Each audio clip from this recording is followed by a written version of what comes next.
why is disc replacement better than fusion?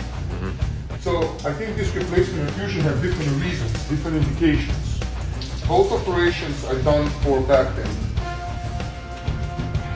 But specifically fusion is for deformity, because once the spine is crooked, you can't just straighten it up without holding it in place. But what about somebody with a basic degenerative disc where there's no deformity?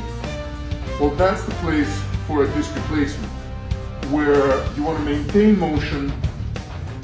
You don't want to cause that adjacent level problem that a lot of patients with fusion, especially classic fusion, get.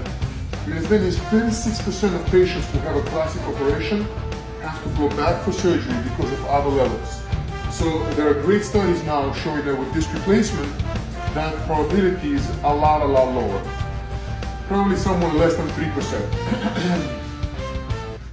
So in general, degenerative disc disease, in my mind, deserves a disc replacement versus a deformity such as a listhesis, where the spine sort of shifts, or scoliosis, that deserves a fusion.